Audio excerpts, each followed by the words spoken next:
un saludo muy especial a todos y todas quienes observan y ven Palabras Mayores. Hoy vamos a tener una entrevista y conversación muy especial con uno de los intelectuales más importantes en la actualidad del mundo, Boaventura de Sousa, bastante conocido en Colombia porque ha participado en investigaciones muy importantes y en apoyos como por ejemplo la Comisión de la Verdad, pero también en América Latina. Se podría decir que es el científico social y el intelectual de Europa que mejor conoce el sur global, a nuestra América Latina, y que ha logrado interpretar a los movimientos sociales con uno de los aportes más importantes que usted ha hecho, profesor Boaventura, que es el tema de las epistemologías del sur. Entonces, profesor, bienvenido, muy contenta de tenerlo aquí. Muchas gracias, Carolina, por me haber invitado. Muchas gracias. Placer.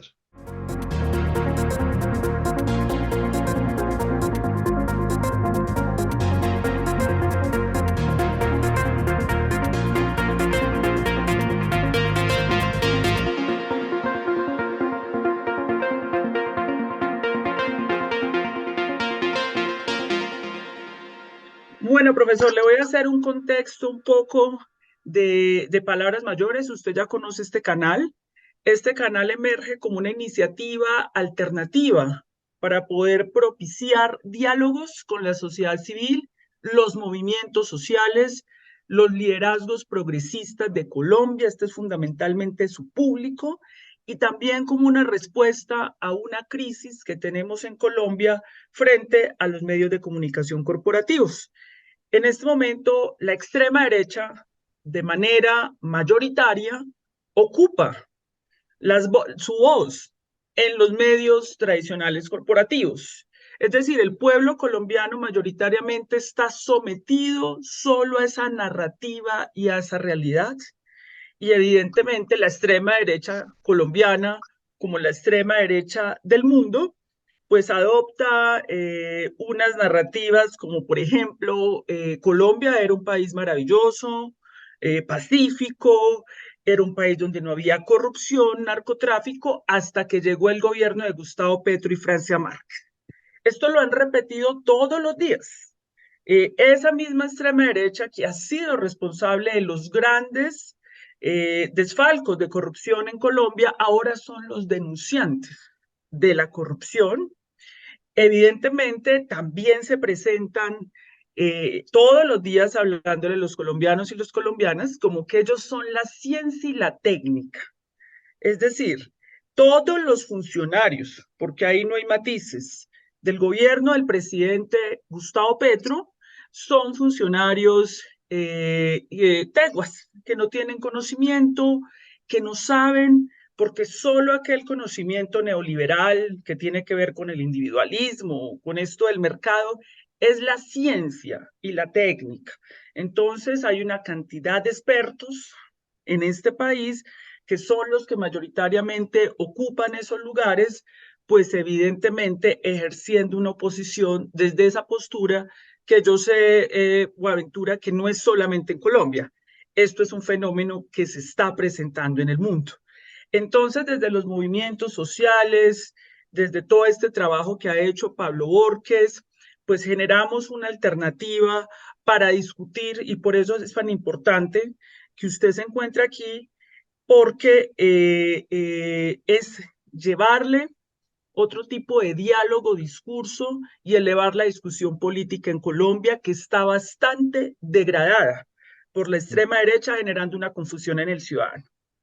Ayer que conversábamos, profesor, usted me decía, bueno, ¿de qué conversamos? Yo tengo un interés, pues obviamente, de conversar con usted muchos temas, pero hay uno que me interesa en particular, y tiene que ver con su último artículo, por lo menos el último artículo que yo leí de usted recientemente sobre la Tercera Guerra Mundial.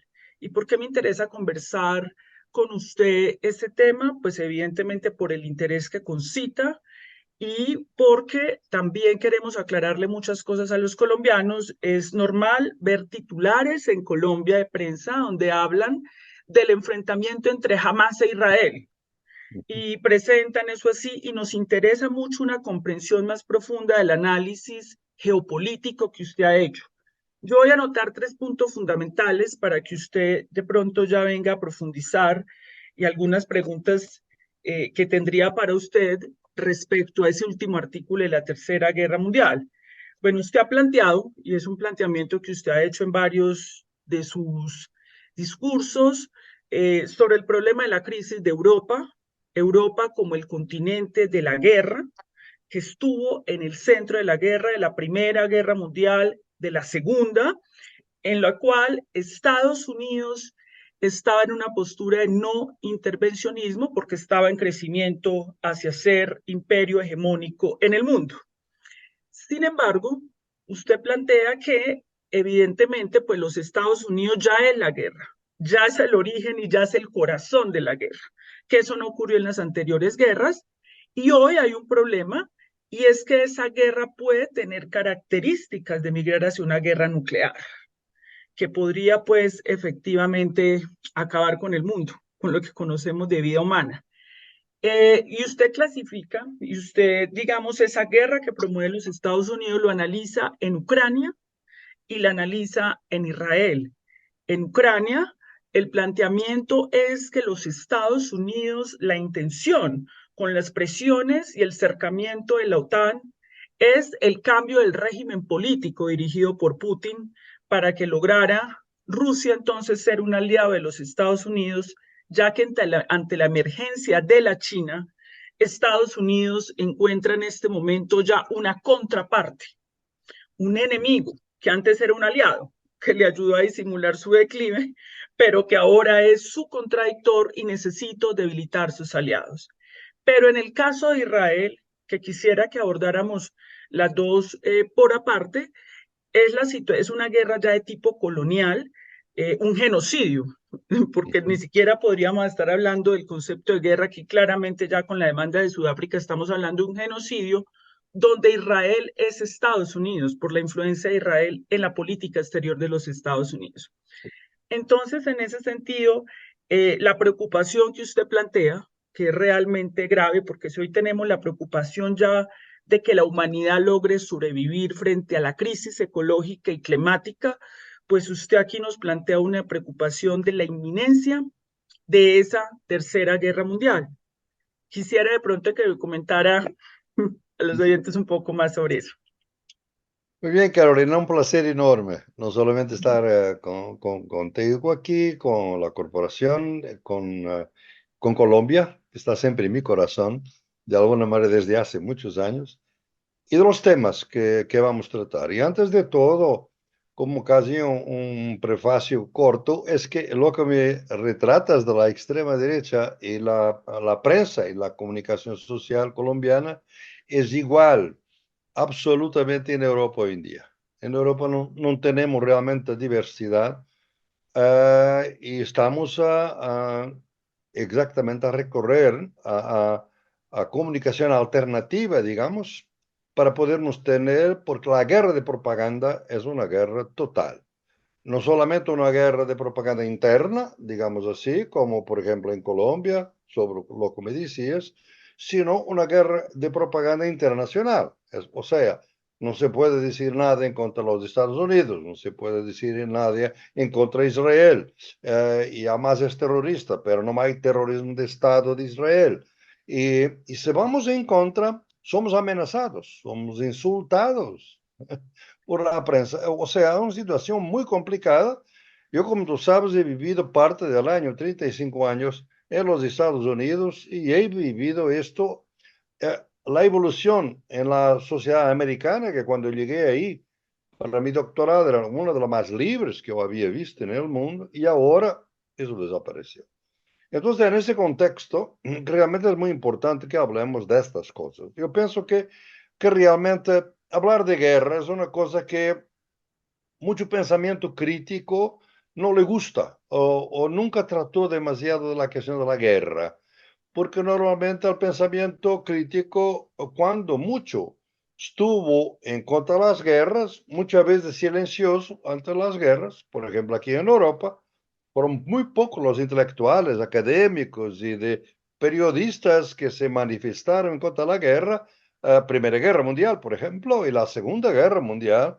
O sea, hay un punto donde la guerra se normaliza, por así decir, y no necesitamos de ver que esto es imposible, peligroso, no solamente porque es una guerra y es destrucción de miles y miles de vida, y aquí en Europa deberíamos ser expertos en eso, porque es el continente de lejos más violento del mundo, porque son 78 millones de muertes en dos guerras mundiales. O sea, porque no fue solamente aquí, debido al colonialismo también se mató gente en Asia y en África, ¿no? Entonces, realmente es una situación muy difícil y realmente tendremos que hablar de guerra para garantizar la paz, para garantizar la supervivencia de un pensamiento crítico, que es lo que está en causa en este momento. Es la destrucción del pensamiento crítico, demonizando los pensadores críticos, destruyendo los medios de comunicación donde podemos hablar. Entonces es muy importante ver lo que está en causa ahora con esta tercera guerra, que es una guerra que mi juicio está en gestación. Es una guerra imperial, como todos los imperios, normalmente, cuando entro en declinio, normalmente, fue así con el Imperio Romano, fue así de alguna manera con el Imperio Otomano y todos esos, de una u otra forma, van a buscar el recurso donde están más fuertes para poder resistir y van a buscar aliados incondicionales. Entonces, los Estados Unidos, donde están más fuertes, inequívocamente, es en el complejo militar industrial. Y por eso es la guerra. Y la guerra es para ellos el gran instrumento para mantener la hegemonía. ¿Por qué este problema de mantener la hegemonía? Bien, porque realmente es un país que, sobre todo ahora, con la emergencia y el dominio total de los neoconservadores, el poder de los Estados Unidos no puede estar en causa, nunca. Tiene que mantenerse siempre como el único poder posible en el mundo, y por eso todos los rivales deben ser destruidos. O sea, no hay negociación, no hay multipolaridad, hay que destruir los enemigos. ¿Quiénes son los enemigos? Son obviamente China, básicamente, porque la China va a ser la primera economía mundial en 2030 y ya es la primera economía comercial en este momento en el mundo. Y por eso, como es un enemigo muy fuerte, no se ataca directamente, se ataca a través de sus enemigos, de sus aliados, para debilitar. Entonces, nós estamos ahora en Europa, por la vez primera, son los Estados Unidos que impulsan la guerra, digamos, directamente. No parten de una posición no intervencionista, al contrario. Por ejemplo, la guerra de Ucrania es muy claro porque poco después de la guerra, en marzo, a través de la intermediación de Turquía, fue posible un arreglo de una paz rápidamente, con las condiciones aceptadas por Putin y por Zelensky. Y entonces, ¿quién ha impedido eso? Los Estados Unidos a través de Inglaterra.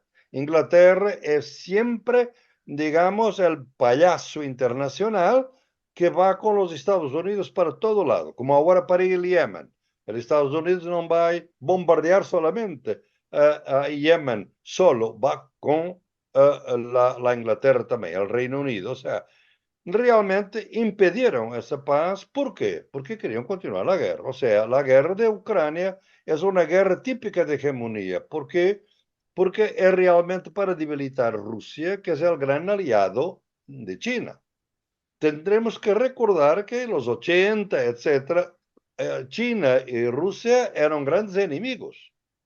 Y Rusia se quería preparar para enfrentar su enemigo, que era la China. Hoy no es así. Las cosas cambiaron, obviamente el tiempo cambia las cosas y ahora son muy aliados. Hay 6.000 kilómetros de frontera entre China y Rusia. Y obviamente es a través de esta frontera que China llega a Bielorrusia y llega a Europa, al corazón de Europa, con toda la nueva iniciativa, la ruta de la seda, etcétera, etcétera. Entonces, lo importante, lo decisivo para los Estados Unidos es contener China en Asia. China no puede salir de Asia, porque el único país que puede ser global es los Estados Unidos. Entonces, lo primero que se hizo en Ucrania fue exactamente impedir que China se expanda. Al mismo tiempo, obviamente, no va a crear un vacío si China no se expande. Y ese vacío va a ser lleno con los recursos de los Estados Unidos. Por eso la explosión de Nord Stream, o sea, de todo el gasoductos donde venía el petróleo y el gas de Rusia, para que Europa sea dependiente de los Estados Unidos. Europa hoy es un gran Puerto Rico, sin ofensa para Puerto Rico, porque tiene todos los ventajas, pero todos los desventajas de ser un Estado asociado de los Estados Unidos. No tiene autonomía, como estamos a ver. Entonces, esa guerra realmente era una guerra de regime change, que los latinoamericanos conocen muy bien. La desestabilización de los regímenes que son hostiles y que vamos a ver después, podemos charlar, conversar sobre esto, cuáles son los regímenes que en América Latina van a ser blancos de desestabilización por los Estados Unidos a través de este contexto. Entonces, esa guerra está a ser gana, obviamente, por Rusia. Rusia ha ganado esta guerra. Tú no lo puedes escuchar esto en la prensa corporativa en ninguna parte del mundo, al contrario, es No se Ucrania escuchó. que Silencio llegó. completo. Claro, y ahora Ucrania tiene armas de Reino Unido y todo eso. No. Hay una discusión interna muy grande en este momento en Ucrania. Zelensky va a ser forzado a elecciones, probablemente. El general, que es el gran militar de Ucrania, que ya ha dado una entrevista para The Economist, ha dicho, no, nosotros no podemos ganar esta guerra.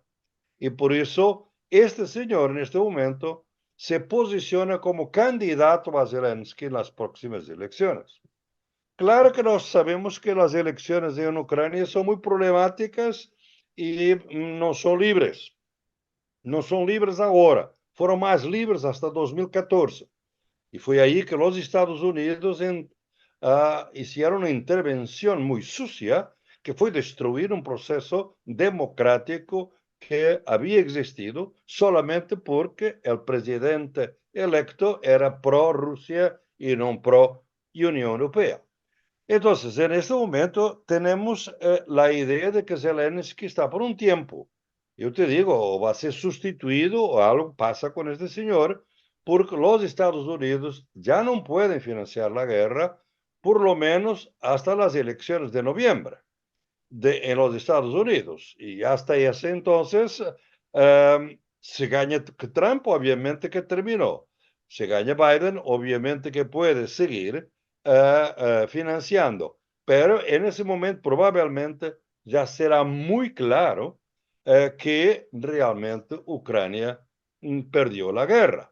Y tú ves ahora en Ucrania, por ejemplo, nadie sabe que los jóvenes son casi raptados en la calle en la edad militar para hacer algo, porque están a perder, esta es una palabra de una diputada en el Parlamento de Ucrania, que se están perdiendo 20.000 soldados por día en alguna región. Eso es muy grave. Entonces, claro que nosotros no sabemos nada de esto. No Y saben nada. Europa va a ser obviamente sorprendida, como ha sido sorprendida por la salida de Vietnam, como por la salida de Kabul a Afganistán, que un día al otro los Estados Unidos abandonan.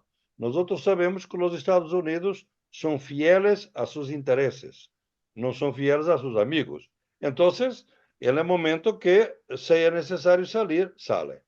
Ya vieron que no es posible regime change en Rusia, porque Rusia prosperó con la guerra.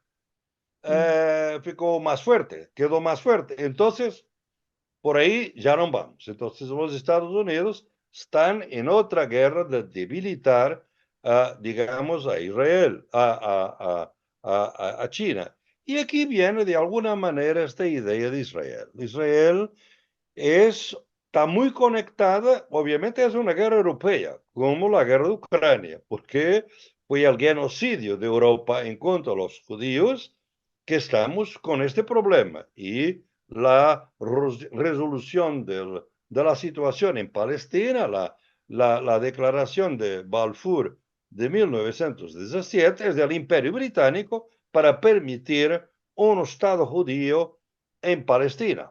¿Para qué?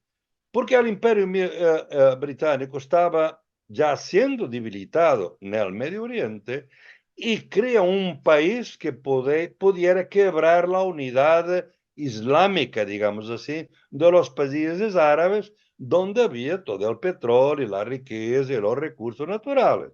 Entonces fue introducir una cuña, digamos, pro-occidental dentro de Palestina.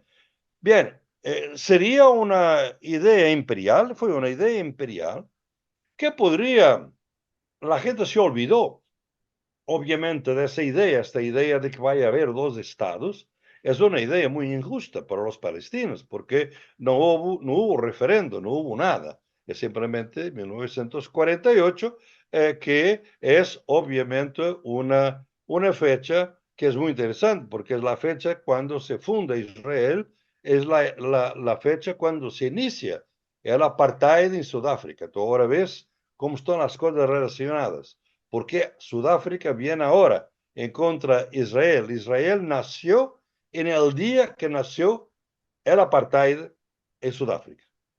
Y estas Mm, son historias muy conectadas por el imperio, obviamente, que siempre conectó las historias con estas maniobras. Entonces, en este momento, la guerra de Israel, porque Israel realmente siempre, los sionistas, que era una pequeña minoría dentro de los judíos, como tú sabes, en la religión judaica la gran mayoría no pensaba durante mucho tiempo que debería haber un Estado. Por ejemplo, había una asociación sionista en Alemania en los 30, pero era una asociación muy pequeña, porque la gran mayoría de los judíos no querían ser sionistas porque es en contra del judaísmo que los judíos tengan un Estado. Los judíos son un grupo universal que no se asimila, es una minoría que no se asimila, pero que se distribuye por el mundo, ¿no? Es un pueblo, no es un Estado, ¿no? Entonces, realmente esta idea era una idea muy minoritaria y cuando realmente Hitler negocia con los sionistas para que los judíos van porque antes de la solución final, o sea, antes de matar los judíos, Hitler intentó varias cosas. La primera fue expulsar los judíos para otros países de Europa. Ningún país aceptó judíos en otros países, ni Francia, ni Inglaterra. El otro fue enviarlos para la Palestina. No fueron más que 60.000 de los judíos. Los judíos eran europeos, estaban en Europa, no querían ir para Palestina, para nada. La gran país de los judíos realmente en Europa era Polonia, ¿no? Y también, obviamente, Alemania era muy fuerte. Entonces, esta historia te muestra que cuando este Estado se cría, nunca la gente que va, son la gente más conservadora que va a estar enfrente de Israel, no va a reconocer nunca la idea de los dos estados y siempre, desde el inicio, expulsar cada vez más los palestinos de sus tierras. Por eso lo que está pasando en Gaza es casi como tú has visto con Hitler, una solución fue gradual, empezó por expulsar, por mandar para otro lado y después matar. Aquí lo que habemos visto desde 48, desde 67, lo que va pasando es que Israel vaya ocupando más territorio, más territorio, más territorio, con colonos, la gran mayoría de los cuales son de origen americana conservadora y de extrema derecha, que son mm. los colonatos, son los que quieren ir para ahí, ahora con mucha religiosa, componente religiosa sionista, en este caso, concreto, ¿no? Entonces, va ocupando cada vez más hasta llegamos a la situación que es la hipocresía del Occidente. Porque el Netanyahu nunca, porque no quiere nunca los dos estados, querían dividir la dirigencia palestina. Y entonces, como había una autoridad palestina, donde estaba el Al-Fatah, Arafat y todo eso, era necesario debilitar a Arafat y a autoridad. Y promovieron a Hamas. Los Estados Unidos financiaron, Israel financió a través de varias organizaciones, de Qatar, de otros, y directamente la posibilidad de Hamas ser una oposición a la autoridad palestina. Lo que no han previsto es que Hamas podía ganar unas elecciones. Y cuando Hamas gana las elecciones en 2006, no se acepta. Eso no se va a aceptar de ninguna manera. Y entonces, obviamente, Hamas se queda por controlar Gaza y Gaza se hace una prisión a cielo abierto desde entonces, desde 2007.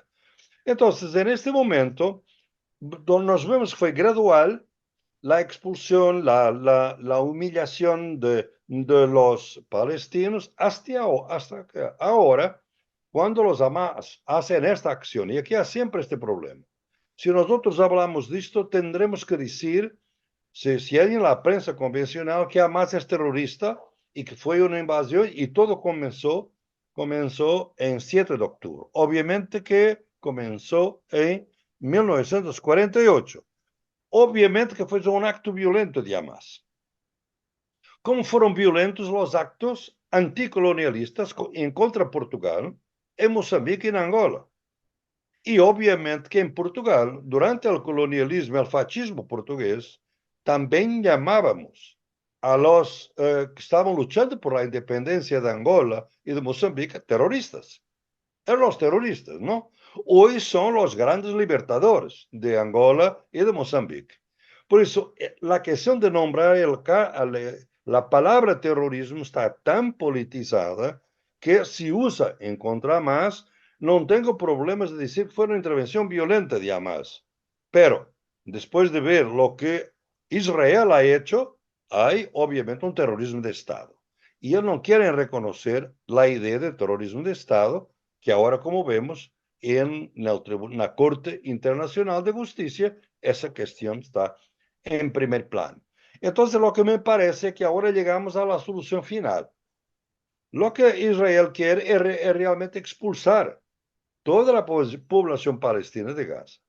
Y aquí hay muchas cosas que se habla. Una que se habla, obviamente, es que no, se habla, digamos, ¿no? En la prensa hegemónica corporativa. Es que realmente lo que quieren hacer es que esto va con alianzas, probablemente con Arabia Saudita, etcétera, y con India, siempre la alternativa a China. Se va a crear un corredor alternativo a China, que es una otra ruta de seda que venga desde India, pasa por Arabia Saudita y va a terminar en Haifa. O sea, pasa por el territorio donde está ahora Gaza. O sea, la idea de crear un territorio libre para un desarrollo, digamos, internacional que va a traer a Europa los bienes que necesita. O sea, Europa está metida en todo esto.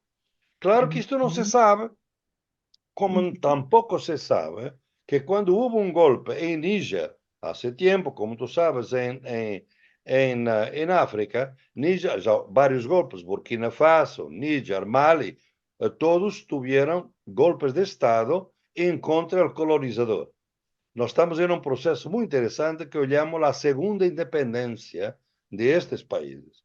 Nadie sabia na Europa que Níger, o problema que era para a Europa o Níger, é que Níger se iba a oponer, entre militares, a que haya um oleoduto, um gasoduto que viene de Nigéria hasta Argelia para alimentar a Europa. Ou seja, é sempre o petróleo, é sempre os recursos naturais. Como já não temos o Nord Stream, se buscam alternativas. Y se busca desde África y se busca desde Arabia Saudita y de India a través de Israel. Y los dos puertos es de entre Haifa en Israel y Pireu en Grecia. Y a través de eso entra en Europa. O sea, hay aquí lógicas de desarrollo que usan realmente la solución final, este genocidio del pueblo de palestino para seguir sus intentos. Entonces, esta guerra te muestra como en Ucrania, Europa es un aliado junior, o sea, no decide nada. Europa, por ejemplo, en este momento, lo que está, mira a que llegamos en Europa. Lo que Europa está haciendo en este momento es que prefiero, obviamente, porque obviamente con toda la influencia que Alemania tiene en Europa, que realmente los palestinos sean expulsados. Dicen oficialmente que no, pero ya prevén que pueden ser todos expulsados porque Gaza va a ser invivible. Es decir, no se va a poder vivir en Gaza. Entonces, ¿qué está haciendo la Unión Europea? Dar montones de plata, de dinero a Egipto para que los refugiados se queden en Egipto y no vengan para Europa. O sea, la obsesión de Europa es esta. Tal y cual como hicieron con Turquía, que pasaron millones y millones de euros para que Turquía contenga, digamos, mantenga en su territorio los potenciales refugiados para Europa. Y ahora está haciendo lo mismo con Egipto. O sea, estas son estrategias globales que se traban exactamente porque esto va a ayudar a neutralizar, por un lado, Europa, que hace proteger de los refugiados, porque tiene un deber especial. O sea, si realmente los palestinos tuvieron que salir de Palestina, ¿cuál sería el continente que los debía por deuda histórica, digamos así? Por reparación histórica, acoger? Europa. Porque fue por Europa que se crearon las condiciones para que su vida sea invivible. Fue un colonialismo brutal. Entonces, Europa no quiere eso. Está pagando a Egipto, claro. Egipto es inteligente, es una dictadura en este momento del señor Sisi, pero son nacionalistas. Todos los egipcios han sido siempre nacionalistas y no van a aceptar esto, además porque sería muy terrible para su arreglo de los países árabes. Entonces, te digo, realmente sobre tus puntos, que no han sido unos puntos muy grandes, pues podemos hablar ahora de la resistencia y de Sudáfrica, Exacto. porque me parece que es la cosa más importante que está pasando, es este enfrentamiento de Sudáfrica con los Estados Unidos, porque no es con Israel, es con los Estados Unidos. Y esto para mí tiene una importancia brutal, ¿no? Lo que está, porque es política simbólica, como decimos en ciencia política, o sea, la Corte Internacional de Justicia no va a poder hacer nada. Va probablemente a declarar que hay indicios de genocidio, por cierto, porque la defensa de Israel ha sido un desastre, de un punto de vista jurídico, de un punto de vista jurídico. Pero después la decisión de la Corte tiene que pasar por el Consejo de Seguridad. Bien, ahí los Estados Unidos vetan y entonces no pasa nada. Pero como política simbólica, es la vez primera que un país de desarrollo intermedio, grande, miembro de los BRICS, nota, Ujú. miembro de los BRICS, que fuerza a Israel y los Estados Unidos a ir a una Corte Internacional de Justicia. Esto es muy importante porque en ese artículo que tú has mencionado, yo decía que los únicos países que pueden trabar un poco la guerra para obligar al imperio a negociar serían realmente los países de desarrollo intermedio y sobre todo los BRICS. Una semana Pues, después, tú tienes esta acción pasó en lo de acto. Sudáfrica. Exactamente. Y entonces ahí se muestra que es un intento para negociar. Claro, porque usted también plantea, obviamente, el tema de la resistencia. Digamos Claro. que tenemos esta situación. Tenemos esta situación que además debemos repetir, porque eso no se sabe en Colombia y en el mundo, eso se ha silenciado, Estados Unidos perdió la guerra en Ucrania y por tanto la perdió Europa subordinada a los Estados Unidos. Eso es un elemento, digamos, muy importante que usted adiciona, pero además los intereses de Europa, como ese doble discurso respecto a lo que digo oficialmente, de protección de los derechos humanos, de reconocimiento a que estos son crímenes de Estado, crímenes de guerra, etcétera, pero a la vez los intereses económicos que tienen allá para ir sitiando a China. Claro. Esos son asuntos, profesor, por ejemplo, que jamás la prensa corporativa va a someter a discusión. Aquí lo vamos a conocer a raíz, digamos, de esta conversación. Pero, digamos que en ese sentido, yo lo he leído a usted, pues no solamente este, sino varias cosas suyas y al final me dio una impresión que había como cierto pesimismo, el pesimismo de la inteligencia, pero el optimismo de la voluntad, como decía Gramsci. Claro. Es decir, usted ofrece aquí unas alternativas, pero quisiera que miráramos con más detalle esas alternativas y efectivamente los hechos le dieron la razón. Usted dice hay un bloque que puede ser un bloque contrahegemónico, que son los BRICS. Claro. Y en ese bloque, pues evidentemente está Sudáfrica, que abrió esta discusión contra la Corte Internacional de Justicia, que puede ser muy simbólica, pero que tiene unos efectos de movilización, porque han habido movilizaciones en el mundo entero. Ha habido apoyos de movimientos sociales y de varios países, aquí en América Latina, Chile, Brasil, Colombia, han dado un respaldo, un apoyo. Entonces, digamos que esas luchas simbólicas son importantes. Sí ha servido esa movilización y ese lugar, digamos, de Sudáfrica. A uno le llama la atención y eso le da la razón a lo que usted está planteando, que eso no hubiera provenido de los países árabes, que no hayan sido los países árabes los que hayan salido en defensa de los palestinos, sino Sudáfrica, pero ya entendemos, digamos, las razones, pero evidentemente eso es uno de los elementos que llaman la atención. Pero como usted lo dice, la respuesta a todo eso, la alternativa viene del sur global y a partir de la constitución de los BRICS como una organización que intente renegociar con los Estados Unidos. Ese, digamos, es uno de los planteamientos fuertes. La pregunta es, dentro de los temas que usted considera que los BRICS debe abordar, porque esto es un tema global, es el tema ecológico, es el tema de las desigualdades, es el tema de las Naciones Unidas, son varios temas, como buscando una alternativa, pero no logro leer aquí cuál es la alternativa al actual orden. Es decir, tenemos un orden imperial de los Estados Unidos, que es un orden capitalista, con una financiarización de la economía en una etapa de neoliberalismo, donde prima la democracia liberal, el mercado, el individualismo. La pregunta es, ¿cuál sería la alternativa? Porque después de que cae el bloque soviético, que hubo una aspiración en el mundo de que el socialismo sería una alternativa, pareciese entonces que no hay alternativas. El primero que se quedó sin alternativa fue Europa, cuando la socialdemocracia europea y los denominados partidos socialistas europeos se dedicaron a administrar el neoliberalismo, y por esa vía fue una de las emergencias de la popularidad de la extrema derecha, porque si tú te dedicas a hacer lo mismo que supuestamente criticabas en tu nacimiento, algunos partidos socialistas y socialdemócratas de los Estados Unidos, pues ahí no ocurre nada.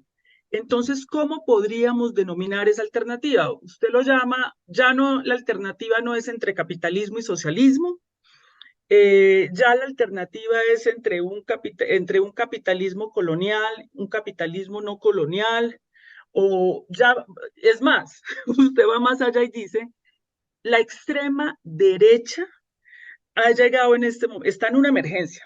Yo creo que eso es una preocupación en el mundo entero y ya estamos casi en la discusión entre democracia y dictadura. Ya prácticamente la alternativa es la democracia radical, porque eso nos lo demostró ahorita lo que pasó con Arévalo, pues casi hay un golpe de Estado y evidentemente es un gobierno muy vulnerable a los golpes de Estado, lo que ocurrió en Brasil, en Bolivia, lo que permanentemente ocurre en Asia, entonces en África.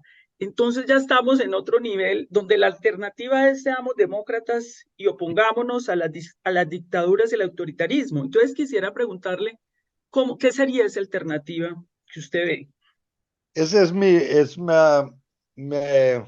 la parte que me interesa más, ¿sabes?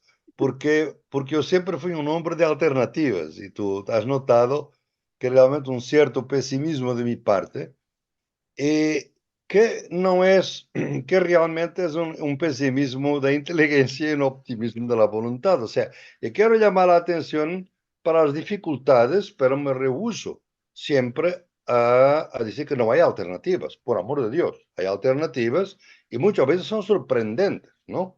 Pues, ¿sabes? Y son sorprendentes, deberemos estar siempre abiertos a eso. Por ejemplo, te digo, por un caso de Colombia, me recuerdo reciente que cuando Francia Márquez se posicionó para poder ser candidata a la vicepresidencia, hubo una discusión muy interesante dentro del movimiento feminista y gente que estaba próxima, ¿no?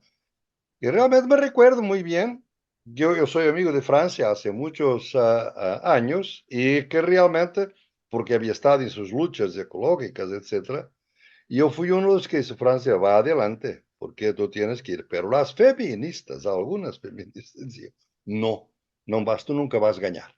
La política es una cosa de hombres, y además tú eres negra, etcétera, etcétera, va, sigue con los movimientos. Yo le he dicho, mira, sigue. Angela Davis también le hizo lo mismo, ¿no? Y realmente fue un éxito. O sea, hay siempre alternativas, pero vamos a ver cómo podemos realísticamente verlas, digamos así. En primer lugar, los Estados Unidos, y tú has dicho muy bien, ya perdieron la guerra en Ucrania y también ya perdieron en Israel, en Palestina. Por ahora, parece que son una pérdida, digamos, moral, porque el mundo está con Palestina, como nunca ha estado, obviamente, y que Israel va a ganar.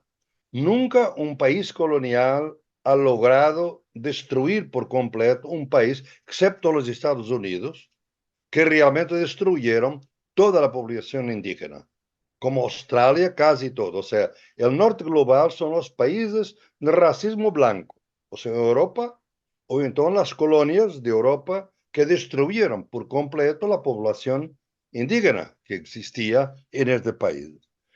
No creo que Israel pueda repetir hoy, digamos, los Estados Unidos, lo que hizo Estados Unidos, o sea, destruir por completo, a los palestinos. O sea, no va a seguir ni, obviamente, Hitler logró destruir, redujo a mitad la población de judíos del mundo que estaban en Europa, pero no destruyó, obviamente, el pueblo judío. Tampoco aquí en este caso.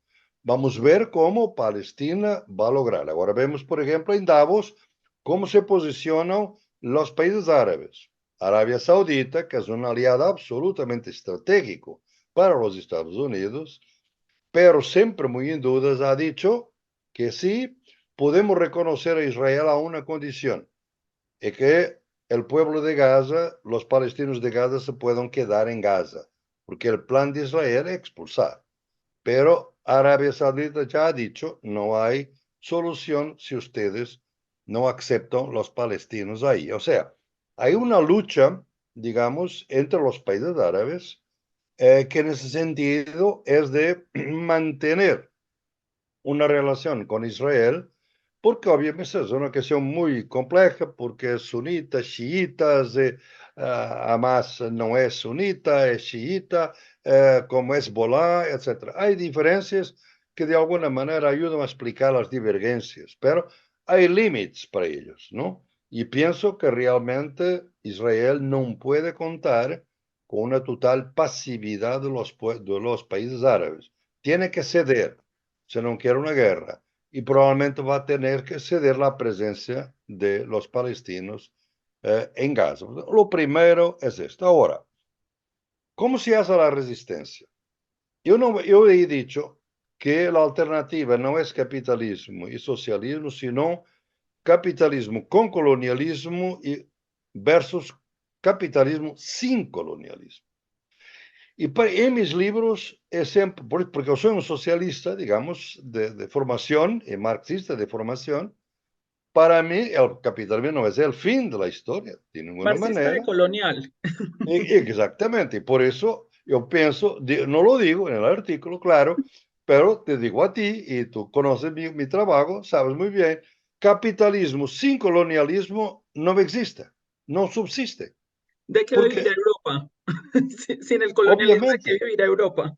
por eso es que la segunda independencia, a mi juicio, no se forma como una idea socialista, porque no es, al contrario del movimiento de los no alineados de 1955, tenía la hipótesis de un socialismo que no era el soviético, pues sería un socialismo nacional, en Nkrumah, en Ghana, Julius Nyerere en Tanzania, era un socialismo africano, o de otra manera, el mismo Nero durante un tiempo. Entonces, realmente lo que tú tienes a ver ahora es de saber si realmente cuáles serán las alternativas que podemos contar en el mundo para una alternativa postcapitalista.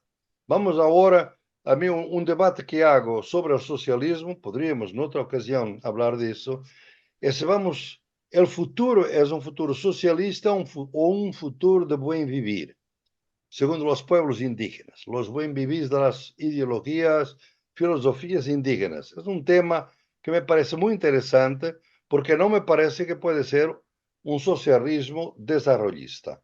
Tiene que ser otra cosa.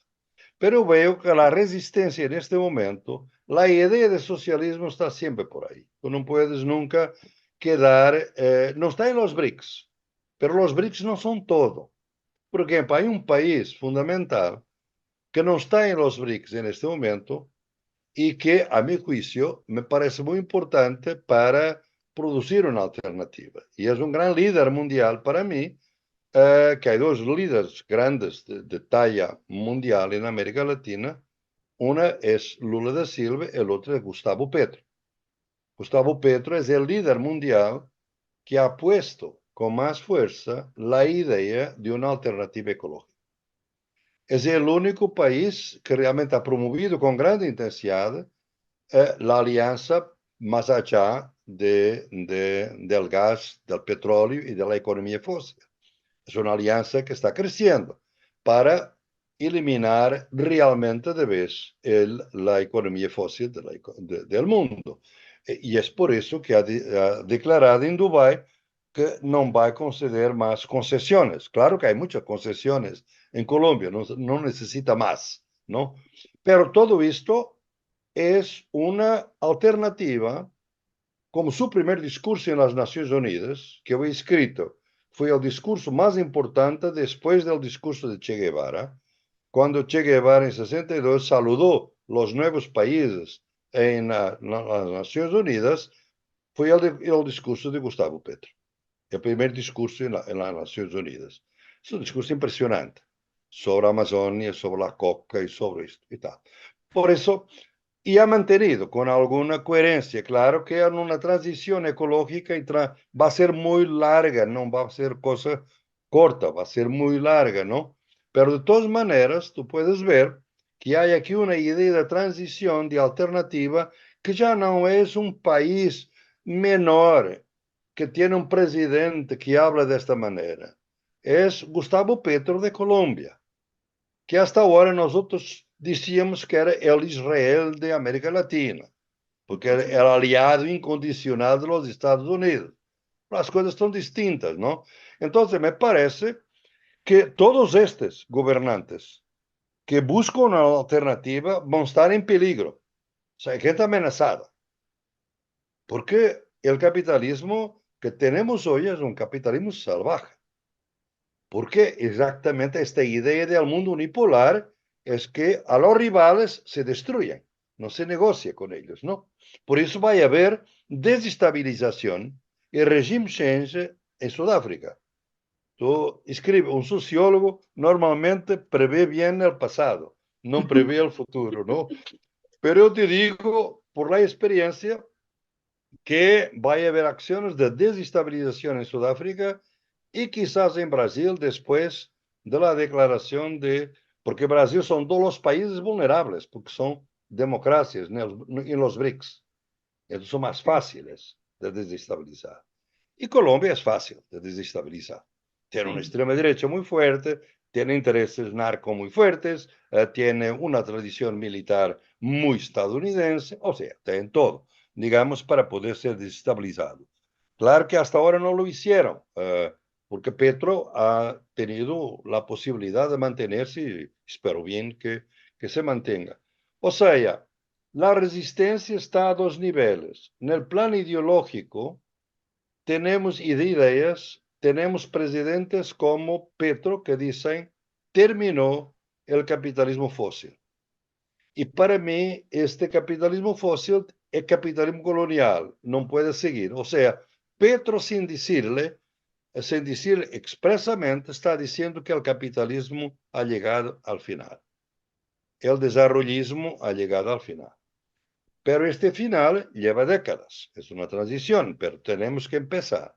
En segundo lugar, yo veo que hay una transición, digamos, que en este momento es así, es la idea de capitalismo sin colonialismo, que es dirigido por China.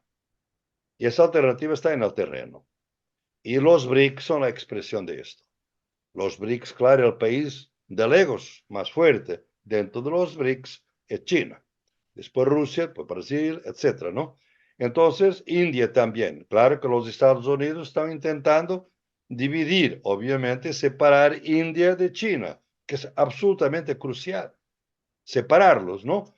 Pero tiene mucho en común de la cultura budista oriental, que va a ser difícil separar totalmente India de China, como los Estados Unidos piensan que será. Entonces, ahí en el terreno de saber, y tú ves dónde están las luchas en América Latina y en África, son todas el registro, el marcador de las luchas, la presencia de China. La presencia de China es la que desestabiliza, desde el punto de vista de los Estados Unidos, los hace blanco. Nicaragua, por ejemplo, no es un blanco por los Estados Unidos por ser realmente un gobierno totalmente autocrático hoy en día, porque pienso que Murillo y Ortega realmente destruyeron la revolución sandinista, no existe más, ¿no? Pero el gran inversor en Nicaragua es China. Y China está construyendo un canal alternativo, transoceánico, alternativo al canal de Panamá. Y los Estados Unidos quieren parar eso.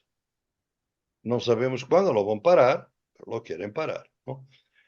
Entonces, África y América Latina van a ser los países, porque Europa ya es claramente un contexto, un terreno de lucha hegemónica para trabar a China. Ahora vamos a ver cómo se va a trabajar en África y cómo se va a trabajar en América Latina. Pero la alternativa, por razones que nunca podemos explicar totalmente, hoy en día un debate interesante es si alternativa que nosotros pensamos, ya pensamos siempre, sobre todo el pensamiento socialista, pensó que la revolución debería venir de los países más desarrollados, después de los países más periféricos. Yo pienso que tendremos que ver la posibilidad, no es de los medio intermedios, que los Estados Unidos van a pasar por una implosión. Si tú vas ahora a los Estados Unidos, tú no imaginas desde la crisis dentro social es enorme.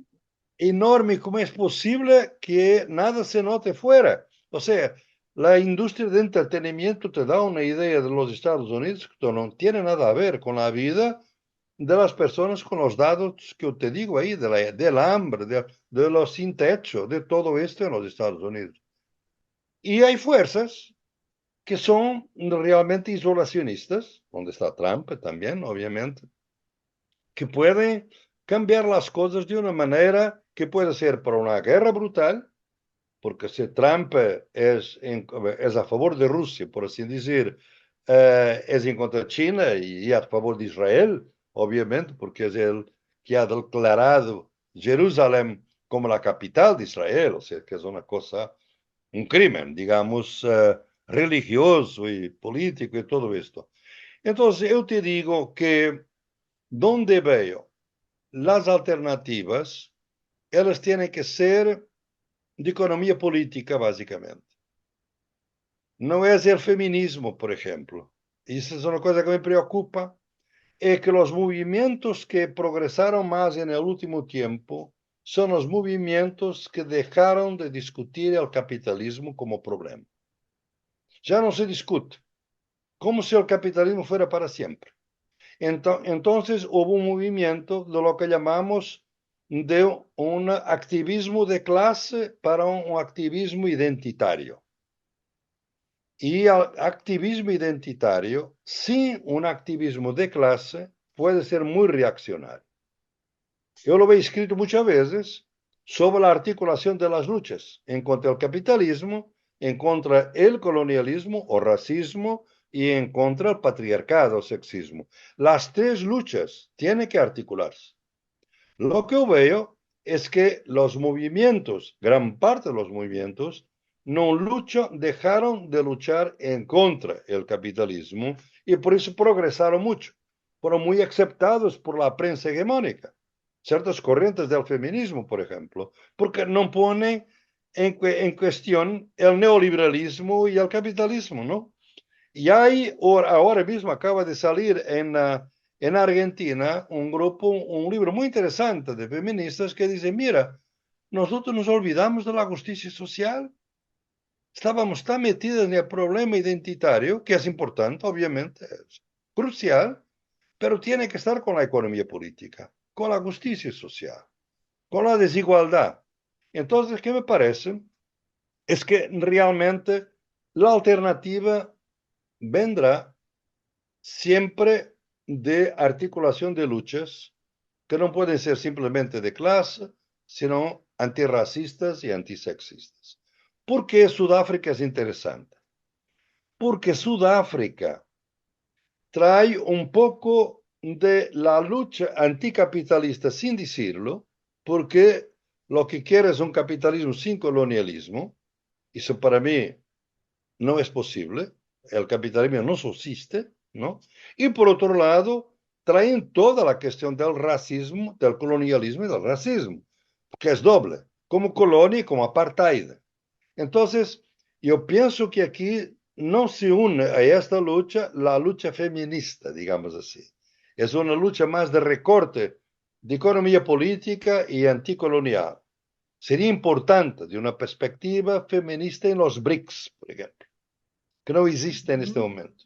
Y que a mi juicio debería ser importante porque realmente había que articular las luchas. De hecho, hay una mujer muy fuerte en el banco, que es Dilma Rousseff, que fue la presidenta, pero Dilma nunca ha sido, digamos, una persona muy interesada en estas cuestiones. Entonces yo te digo que la cuestión de fondo es esta.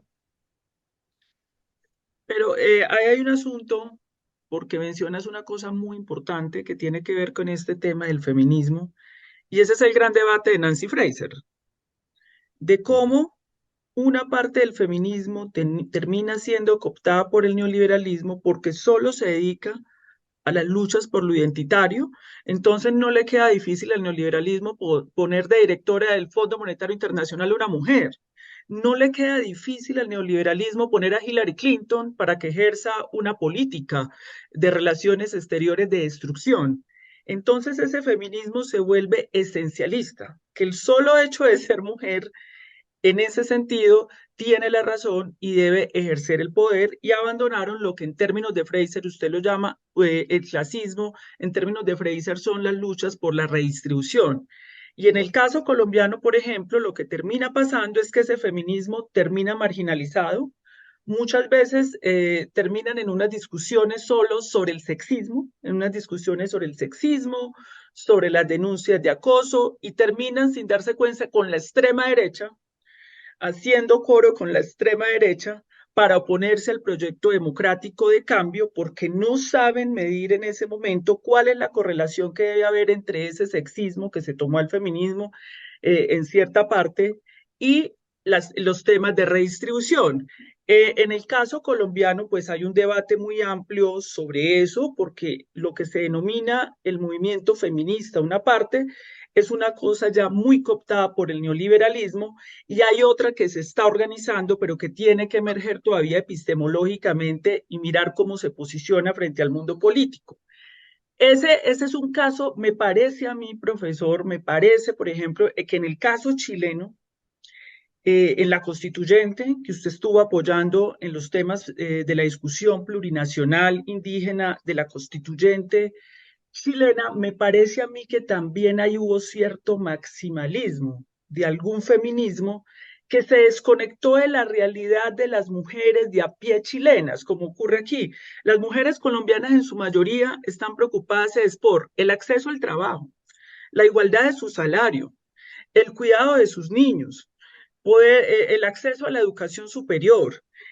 No, si un feminismo no se pronuncia sobre las necesidades de la mujer de a pie, de la mujer chilena, de la mujer colombiana, y solo se quedan esas discusiones identitarias de la minoría, si el feminismo no es capaz de hablarle al conjunto de la sociedad colombiana, no solo a un grupo de mujeres, no va a ser un factor de transformación ni en Colombia ni en América Latina.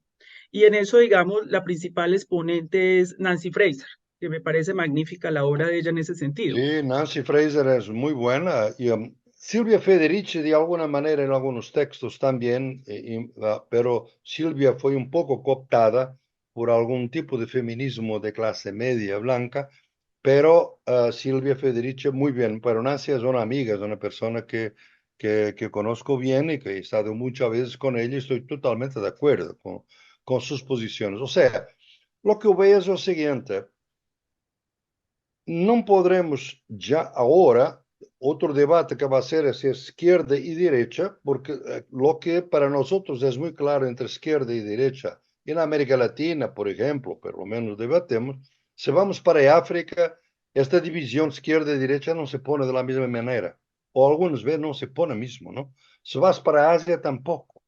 Y entonces estamos caminando para un mundo multipolar, lo que es izquierda y lo que es derecha. Yo pienso que en este momento, lo que tenemos es esto.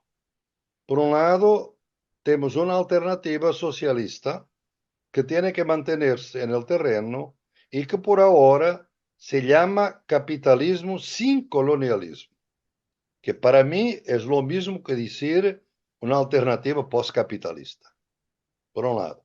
Segundo lugar, tienes que no puede ser el socialismo desarrollista, tiene que ser una transición ecológica. Y ahí Gustavo Petro es el líder del movimiento. En términos políticos, es lo más dedicado y lo más coherente. Por ejemplo, su debate de divergencias con Lula da Silva sobre Amazonía y sobre la explotación de petróleo en la Amazonía es muy interesante. O sea, ahí tenemos la transición. O sea, son dos niveles de alternativa que se están gerenciando, articulando de manera. Colombia no es parte de los BRICS, ¿no? Pero ni sé si quiere si es candidata. Yo pienso que no es candidata No, no es todavía. candidato, No es no. candidata. Entonces, es bueno mantener esta diversidad. Es bueno mantener esta diversidad. Pero veo que son a dos niveles. ¿Cuáles son los movimientos que captan la juventud? Realmente el movimiento ecológico en este momento. Lo que Mm. es más, digamos, de enfrentamiento más anticapitalista es el movimiento ecológico. Por ejemplo, en Portugal los chicos, las escuelas, bloquean las carreteras para así acabar con el petróleo, con el gasolina en los carros. Claro que es muy clase media, porque quieren carros eléctricos. Y los carros eléctricos tienen litio, y por eso va, el litio ¿dónde está? Está en Venezuela, está en Congo, está ahí, está en algunos lugares preciosos, que van a ser muy preciosos en el futuro. Entonces, parece la contradicción propia de las clases medias, sobre todo blancas europeas. Entonces, yo pienso que veo con muchas contradicciones, veo alternativas emergiendo en el terreno, y nel terreno de economía política y la ideología. Lo que falta. Esta es la nota, digamos, que quizás deberíamos tratar. ¿Por qué no hay movimientos sociales hoy? Porque los movimientos sociales no son tan fuertes como estaban, por ejemplo, cuando estábamos creando el Foro Social Mundial. No logramos hoy traer 150.000 personas a una ciudad por el Foro Social Mundial como logramos en 2005. ¿Qué pasó? ¿Qué pasó que nosotros logramos poner en la calle 15 millones de personas en contra de la guerra de Irak en 2003 y ahora en Europa no hay movimiento por la paz? La Europa era el continente de los movimientos por la paz. Tú ves ahora el Green Party, que era un país, un partido de paz en Alemania, es un país bélico en este momento, de guerra en contra Rusia, de una manera, de un anticomunismo que parece que existe, que Rusia es todavía comunista, ¿no? Y es muy interesante. Te doy una nota, Carolina, para vermos cómo la percepción de la prensa hegemónica nos traiciona todos los días. Mira, nosotros hoy hacemos una distinción totalmente clara entre alemanes y nazis. Porque, claro, los alemanes ya no son un país civilizado, fuerte, democrático. Desde 45 ya no hay Hitler, no hay nada, etc. Nunca asociamos los alemanes de hoy al nazismo, ¿no? Porque son cosas distintas. Pero asociamos Putin al comunismo. Claro. Porque se sigue asociando Rusia al comunismo cuando Putin es anticomunista, no tiene nada a ver con la revolución soviética y realmente lo que quiso fue aliarse a Europa en un punto inicial. O sea, estas, digamos, son los automatismos ideológicos para mantener la extrema derecha, mantener al conservador, te crea un anticomunismo sin comunismo. Porque antes había comunismo, ahora no hay, pero hay anticomunismo. ¿Cómo puede haber anticomunismo si no hay comunismo? Pero aparte de eso, tuve la percepción, hace poco me reuní con unos amigos escandinavos formados políticamente en el progresismo, se supone, en un sentimiento antirruso, y he hablado con amigos míos intelectuales franceses que en Colombia militan con las causas progresismas, en un antirruso irracional. Hay un asunto europeo contra Rusia irracional.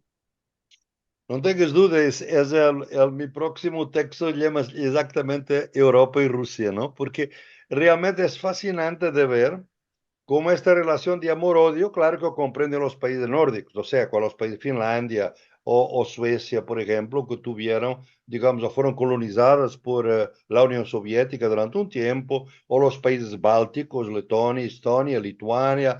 Yo comprendo, ¿no? Comprendo porque hubo una presencia, esa presencia, el nacionalismo fue muy fuerte, digamos, en estos países, y se comprende de alguna manera ese sentimiento, pero no se comprende en países como Francia o como en otros países de Europa, donde realmente no hay ninguna idea de que Rusia nos va a invadir. Pero tú ves en la televisión portuguesa diciendo que nosotros tenemos que ganar la guerra de Ucrania, porque si no, Rusia va a invadir el resto de Europa. O sea, la idea que Rusia quiere invadir al resto de Europa. Este irracionalismo es un artificio ideológico que funciona, que hoy tiene una dimensión religiosa además, dentro de las religiones evangélicas, son muy fuertemente anticomunistas, digamos así, porque el comunismo es el diablo, y de alguna manera crearon una ideología que pasó, y eso es muy interesante lo que me dices, Carolina, porque lo he visto también, sobre todo con colegas franceses, porque la Francia obviamente estuvo en la lucha con Rusia, pero fue aliada de Rusia en la guerra. O sea, es un amor-odio, porque, y los rusos, ¿sabes? Cuando la gente habla ahora con gente de Rusia, es muy interesante, ¿sabes lo que dice? Es muy interesante ver su percepción. De gente que no es de Putin, de manera ninguna. Allá tiene un grupo de marxistas y socialistas. El Partido Comunista es un partido minoritario, tiene 18% del voto en Rusia, ¿no? Pero hay mucha gente, intelectuales muy buenos, que que trabajan por veces con nosotros. La idea que tiene es que los líderes europeos occidentales son mediocres, todos ellos, ignorantes y mediocres. No vale la Ujú, pena negociar con esta gente, ujú, porque no hay un Mitterrand, no hay Olof Palme, no hay un Billy Brandt, mismo una Thatcher, que era horrible, pero era una mujer de Estado. No ven realmente líderes, porque la mediocridad está instaurada en Europa. Cada gobierno es cada vez más mediocre en Europa. Yo pienso que el sur de Europa se mantiene un poquito, ahora con España y con Portugal, hasta ahora. En Portugal teníamos un gobierno socialista, socialdemócrata, ahora vamos a tener elecciones. La extrema derecha va a crecer bastante en Portugal, como Vox se quería en España. Hasta ahora habemos logrado la articulación de las luchas, en este caso de la política, como sabes, es toda mi teoría sobre la unión de las izquierdas, que tienen ujú. que unirse. Yo soy bastante amigo y respeto mucho a Yolanda Díaz, como fui amigo de Pablo Iglesias, ahora con Yolanda Díaz, con el Sumar. Fue la manera de trabar a Vox, digamos así. En Portugal no sé cómo vamos a trabar a Chega, que es el partido de extrema derecha. Pero la extrema derecha ya está llegando al poder en Holanda, No, eso ya. está en Dinamarca, o sea, por todo lado y puede llegar a Francia en la próxima elección. Está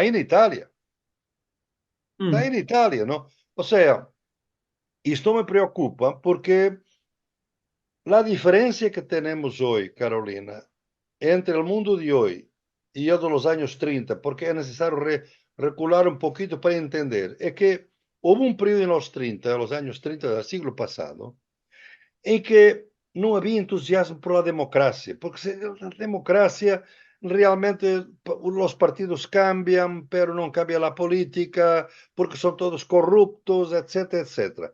Pero havia duas alternativas. Havia uma militância obrera, que não existe hoje, Mm. e havia, por um lado, a alternativa comunista e a alternativa fascista. Hoje, solamente há uma alternativa, a fascista. Y esto que eu veo, cuando, por ejemplo, alrededor de Vox o del partido de extrema derecha de Portugal o de Italia, son siempre los jóvenes todos. Es la juventud. Pero una alternativa vacía, porque la crisis, o sea, la crisis del 2008 del neoliberalismo no se resolvió de fondo y de alguna manera, pues en este momento, ¿qué es lo que la extrema derecha le está proponiendo al mundo? Entonces, Destruir. sigamos con los gases de efecto invernadero, sigamos avanzando hacia la crisis climática y sigamos avanzando hacia la extinción de la humanidad. En Colombia, la extrema derecha está proponiendo pues que sigamos como veníamos antes, que era en una guerra, con una captura mafiosa del narcotráfico, porque yo lo que veo también es que están, digamos, capturando, al no haber una alternativa clara de este lado, que se tiene que terminar de acotar, por ejemplo, ese es el reto que tenemos nosotros en Colombia. Tú leíste pues el trabajo que nosotros hicimos de una agenda de transición Sí, sí. democrática, porque lo que tenemos que presentarle al pueblo colombiano es qué tipo de reforma tributaria hacemos en Colombia, cuál es la reforma agraria, cómo, cuánto cuesta, cuál es la reforma a la salud, pensional, laboral, para que haya un punto de llegada que nosotros lo vemos en una transición. Claro. Pero eso no está ocurriendo en otros países. Digamos que se hizo el esfuerzo, ahora hay que materializarlo. Nosotros tenemos 2 años y medio para materializar un gran bloque político, liberal, progresista, un gran acuerdo nacional que además nos permita materializar esa transición y que la gente lo sienta real. La extrema derecha colombiana pues está generando un ruido de confusión, pero no, pero lo claro es que no tienen una propuesta. Es que no tiene, ¿sabes, Carolina? El problema es la extrema derecha hoy es para destruir. Lo has visto con Bolsonaro. La extrema derecha es muy buena y como Milei ahora en Argentina y como los otros, no tienen propuestas de ninguna, tienen propuestas negativas. Es destruir, es privatizar la salud, es privatizar todo lo que puede ser fuente de ganancia, digamos así. No tienen ninguna alternativa. ¿Quién puede trabajar? Esto es muy importante para el trabajo que tú estás haciendo y que mencionaste y que usted va a leer con mucha atención. ¿Por qué? Porque la diferencia entre los 30 y ahora, porque en los 30 Europa acabó por caer en el fascismo. Después otros países cayeron también en el fascismo fuera de Europa. En América Latina también se siguieron muchas cosas. ¿Cuál es la manera de trabar el fascismo? ¿Cuál es la cosa nueva que hoy está trabando un poco este fascismo? Es el estado de bienestar. Son las políticas sociales, que no había con fuerza en los años 30, porque después de la guerra hubo crisis económicas tan grandes de inflación, etcétera, después de la Primera Guerra que era imposible, digamos, ¿no? Es la política social que es solamente la izquierda que va a proponer, porque la derecha quiere destruir eso. Yo estaba mirando todos los temas que ustedes están ahí, la extrema derecha solamente tiene una propuesta: fortalecer las policías y el Estado represivo. Porque es la propuesta del Fondo Monetario Internacional. Yo lo escribí en el último libro, que después de las pandemias, el Fondo Monetario prevía que vaya a haber crisis en todo el mundo. Después de una pandemia hay siempre. Históricamente es verdad. ¿Cuál era la propuesta del Fondo Monetario? No era lo que nosotros pensamos, que son políticas sociales, incrementar la salud. Yo pedí un aumento de 100% de los salarios de los médicos después de la crisis, porque Portugal tuvo realmente un desempeño muy bueno durante la pandemia debido al Servicio Nacional de Salud. Y yo sabía que después de una pandemia va a ser, porque yo pienso que va a ser una pandemia recurrente, o sea, vamos a vivir con Sin esto, duda alguna. era, era necesario transformar totalmente. Y si el gobierno socialista aumentara de 100% el salario de los médicos y de enfermeros en Portugal después de la pandemia, sería aplaudido. Porque la gente estaba tan agradecida al personal médico y de salud que nos había opado la vida, digamos así, que sería posible. Lamentablemente, el Partido Socialista Portugués quiso mantener, porque la policía europea, política europea, el techo de gastos, etcétera, y no incrementó. Resultado, un grande movimiento para privatizar la salud en Portugal. O sea, y esto cuando tenemos uno de los mejores servicios nacionales de salud del mundo. Lo están privatizando, descapitalizando. O sea, ustedes tienen la solución en este libro. Para mí, cuando lo lees, es esto. Esta es la respuesta a la extrema derecha. No es otra. No es con grandes discursos, es con políticas concretas que piensen esto que nosotros aprendemos de los años 30. La gente tiene que saber que la democracia hace sentido para su vida, para su familia, para su bolsillo, para la comida que tiene en la mesa, para la escuela, para la salud. Porque si tú estás en Colombia y la democracia no te da ni salud, ni te da educación, y te da mucha violencia, no sé, ¿para qué la democracia? La gente Así. quiere que la democracia sea eficaz, y es eficaz a través de políticas sociales. Entonces, ahí está el camino. Para trabajar, no estamos ahí, eso, Carolina, ahí estamos. Es un tipo de transición que era preservar la democracia para seguirmos pudiendo tener este tipo de debates, que a pesar de alternativo, no vamos a ser presos después de esta conversa. En dictadura podíamos ser presos, ¿no? Yo viví parte de mi vida en dictadura y sé lo que es, ¿no? Y Pablo Boorque no podría tener esta línea mismo así como es la alternativa. Pero es importante para mantener la democracia y trabar la extrema derecha. Y obviamente para eso humanizar un poco más el capitalismo. Si ustedes, que tienen un presidente fabuloso, a mi juicio, y que es problemático decir esto para mucha gente, es polémico, pero que tiene, lo conozco desde alcalde de Bogotá, de antes, pero sobre todo desde alcalde, que va a poner en serio la transición ecológica. O sea, atención a la distribución social de donde veo la fuerza de tu libro, renta básica, todo eso, salud, esta reglamentación de la ley estatutaria de salud de 2015, todo esto es muy importante, pero transición ecológica. Estas dos cosas, si se combinan, Colombia puede ser un país del futuro. Y la extrema derecha lo ha visto y lo quiere boicotear. La preocupación es si el tiempo nos alcanza. O sea, profesor, que veo dos claves usted de la alternativa. La primera clave que usted lo pone en cuestión y se pregunta es el tema de los movimientos sociales. Pero se pregunta usted, ¿qué pasó con los movimientos sociales? ¿Dónde están los movimientos sociales? Colombia en eso, digamos, tiene una experiencia importante como Brasil.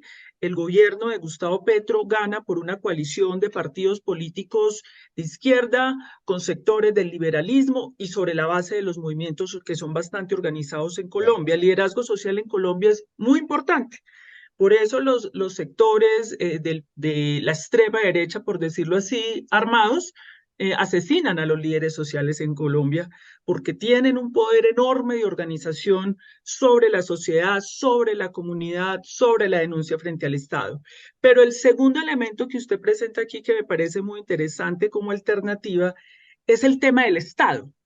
García Linera hace poco daba una entrevista, usted lo conoce muy bien, Sí. y ha dicho que el Estado es una conquista de los movimientos sociales y de las fuerzas progresistas de la humanidad, un bien común de la humanidad.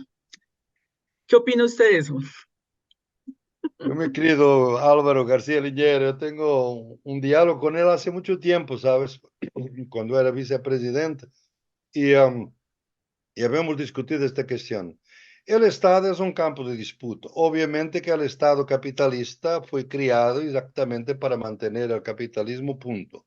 Mismo la democracia representativa liberal no es para crear socialismo, nunca ha sido esto. Lo que ha sido posible, de alguna manera, una idea fundamental es que la democracia y el Estado pueden controlar el capitalismo.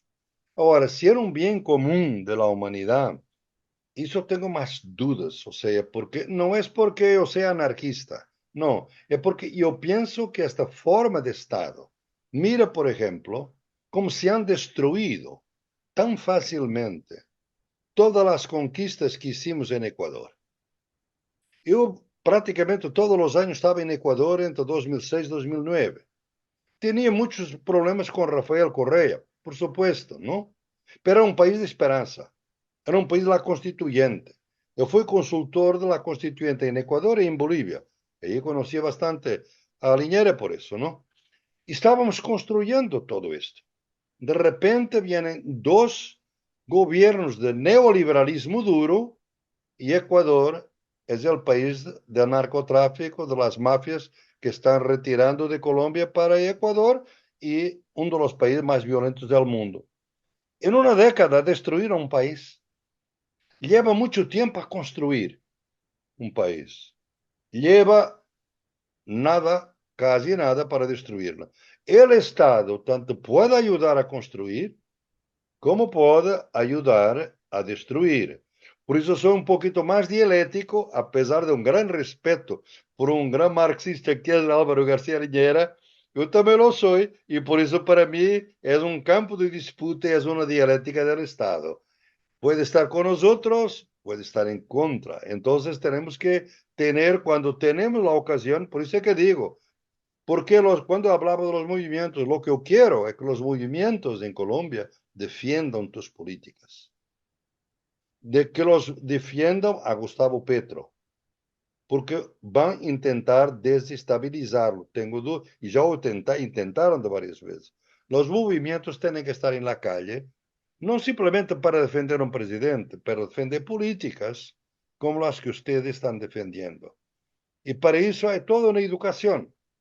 Y ahí te digo, si tu corporación, que yo conozco un poquito, pero si hace lo que buscamos hacer con la Comisión de la Paz, que hicimos durante el periodo de la Comisión de Paz en Colombia, que fue llevar hasta los rincones más distantes de Colombia lo que se había, digamos, discutido en los procesos de paz, de lo que se estaba discutiendo, etcétera. Llevar el trickle down, llevar hasta el pueblo, hasta el Chocó, hasta el Cauca, por todo lado, a Cali. Y eso es que es necesario, porque por veces nos quedamos demasiado en Bogotá, y yo discutí esto porque discutí esto una vez con Petro. porque era cuando nació el movimiento de Cali, de la expulsión de Cali. Yo he dicho a Petro en ese entonces, Petro, es importante lo que está pasando en Cali. Es muy importante. Los jóvenes están tomando, bloqueando las carreteras. Es un problema de justicia social muy fuerte. Hay que dar atención. Pero bobo, es en Cali, no es en Bogotá. Claro. Pero Colombia es Bogotá y es Cali, es Medellín y es todo, ¿no? Pero esto, podríamos seguir mucho, pero Carolina, el Podemos tiempo seguir nos mucho, pero falta. no, profesor, le agradezco mucho, sin duda alguna, en Un Colombia, placer. y ese ha sido algo que hemos planteado mucho ya para ir cerrando. Nos ha faltado mucho el tema de la comunicación y la pedagogía. La política es la comunicación y la pedagogía de lo que se hace, la comprensión profunda que tengan los movimientos sociales y el pueblo colombiano sobre las situaciones del mundo, sobre el proceso del cambio, sobre las políticas públicas. Podemos hacer unas políticas públicas, pero si la gente no lo sabe, no lo va a interpretar y no lo va a defender, y eso es parte de lo que hacemos aquí con Pablo en Palabras Mayores, y usted hace parte de todo este proceso pedagógico de la sociedad civil, los movimientos sociales en Colombia. Yo le agradezco enormemente. Muchas gracias, nos sentimos muy honrados de su acompañamiento. Próximamente lo invitaremos y lo llamaremos para otros asuntos que queremos hacer en términos pedagógicos con la sociedad civil en estas discusiones tan importantes. Y muchas gracias por ocuparse de nuestro país, porque sé la conexión tan profunda, el conocimiento profundo y el interés que le asiste con nuestro país. Carolina, fue un placer enorme. Es una alegría que Pablo nos ha facilitado, proporcionado esta conversa. Y claro, cuando quiera estoy totalmente disponible para seguir el diálogo porque me parece que ustedes están haciendo algo nuevo, muy interesante, importante. Y este es el momento de Colombia en América Latina porque era el país que nunca pensábamos que podría tener una política progresista cuando en los 90 andaba por ahí en mis investigaciones y ahora de repente tenemos algunas posibilidades. Por eso fue un placer enorme. Hablaremos cuando quieras. Un placer enorme. Déjeme hacer una propaganda antes de terminar. Los artículos que escribe el profesor Boaventura de Sousa, para quienes nos están viendo, están publicados. Nosotros publicamos y reproducimos los artículos en la revista Sur. La revista Sur trabaja con palabras mayores, entonces invitamos a leer y a buscar en la revista Sur para poder leer todo el pensamiento del profesor. Muchas gracias, profe. Muchas gracias, Muchas gracias. Carolina. Un Chao. abrazo también a Pablo, que ya se fue. Un abrazo. Chao.